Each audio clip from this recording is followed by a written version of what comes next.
আসসালামু আলাইকুম রহমতুল্লাহি বারাকাতু। Welcome to my YouTube channel আহলান সাহলান। আশা করি আপনারা সকলে ভালো আছেন। আপনাদের দোয়া ও ভালোবাসায় আল্লাহ সুবহানাহু ওয়া তাআলার অশেষ রহমতে আলহামদুলিল্লাহ আমিও ভালো আছি। তো ঘাসের সংকটের কারণে খড় কিনলাম, বাধ্য হলাম খড় কিনতে। তো ভাবছিলাম খড় কেনা লাগবে না, তো খড় কিনে নিয়ে আসলাম 500 আটি। এগুলো আটি মানে এক বোঝাতে যেগুলো আছে ওই বোঝাতে আছে হলো 24টা করে। 21 বোঝা আছে 500 4 আটি হয়, মানে 500 আটির দামে। তো প্রচুর দাম। তো আগে যে পরিমাণ দাম ছিল তার থেকে একটু একটু কমেছে হালকা।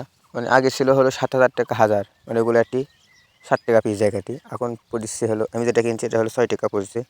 তো এটা হলো মোটাটা, মানে হলো সন্না পাশের। আর চিকন যে খ্যার আছে না, ওই খ্যার হলো একটু কম খায়। তো আমি মোটাটাই কিনি। বিগত দিনে যখন কিনা লাগছে তো আমি মোটাটাই কিনছি, কিন্তু বিগত দিনে আমার এই পরিমাণ কিনা লাগে নাই, কারণ আমার পোয়াল বা খ্যারের সংকট ছিল না। তো এই বছর খ্যারও কম, পোয়ালও কম, প্লাস ঘাসও কম। তো এই কারণে আমি হলো কিনলাম।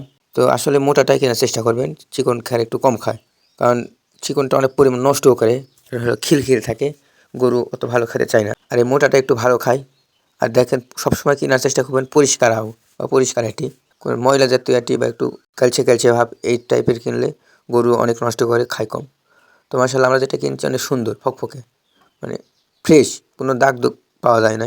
লাগুক আপনার 100 টাকা বেশি লাগুক খ্যার প্রতি, সরি 500 প্রতি কি 1000 প্রতি, কিন্তু ভালোটা কিনবেন। ভালোটা কিনলে নষ্টও কম হবে, খাবেও ভালো।